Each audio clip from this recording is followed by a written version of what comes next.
lamanxeba bekubuhlungu that time mntwana ngikhalela ukwesigela ngalabhlani ngalanex ngalamali khona istress bona abanye beyesigela kubuhlungu mbahalela yela muntu enyomkhalela yangaphilela ukupretend kube ngathi intwana igrade mangingedunyembezi ehlawa na share my story I want to heal my soul ngangizibiza ngendoda ngithi mele mbe strong yela muntu omele abone ukuthi phakathi ndesilona iros 2021 lapho ngasandeza ihope ngasabona isiyeske sembona mele nyosebenza imthandazo uyasebenza ntwana eminyango yavule iros 2023 lapho mbuyele esde so mambona mbhala ingoma lami lana nizama ukuphola celebrate impilo engcono buke gasiva yanco ziyakhuthaza ezami ingoma mbhala umculo shintsho lo now I'm walking on the street left right bayambiza sure clever study pick ozashaye my nigga yabona impilo iyaji wena qenda ngokubelieve noma uphila impilo enzima ithuba likhona uzobari but I miss my friends abasala kokodlwa ngoxolani ngobusani ungabuthulile noma kade nzima life still azange ngalikhohle noma ingaba mnandi life ya ngeke ngilila eflapusi scheme zami yakhumbula hlale last kodwa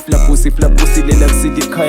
khaya lami gas lami lapho khona imfuduma kasi khona imfudumalo kodwa shoda ngabanga faka nsadinge bangani ngoba lana sengimdala right ungabi layo ungani ngoba umngani ugcwele udlala ifumbone emkhuzo busy not lying ngista kade nizama ukuthoba lami lamanxeba ngalotshwala phela bengidepressed ngasakwazi ngezeni ngazilahlele etshwaleni ngasakwazi ngithembele manje mvuke ngasithintitha lasetshwaleni ngazikhipha ngoba vele mfuna utshintshi life bese ngihlonipha mele ngijabulisa abazali bese ntshintshi life ya ngibakhiphe edustin ngibafake emalayithini ngibakhiphe elokishini ngiyobafake emasabha bona lana lolu shintsho mele nisebenza ngamanye uba buhlungu masukhula ntwana uqala ucafa ivalo bona ukuthi sukhulile labazali abasakunaki father fikisa azomfica mele nisebenze kanzima mele lana nizama uqina kuze ngingabihlekisa cause impilo ayikho easy impilo ira ngoba kwazi one thing ukuthi adlali ngesikhathi dala mphile endlini encane impilo imbonisa amasiko manje vuka kuba ngcono bathi clever ngamaking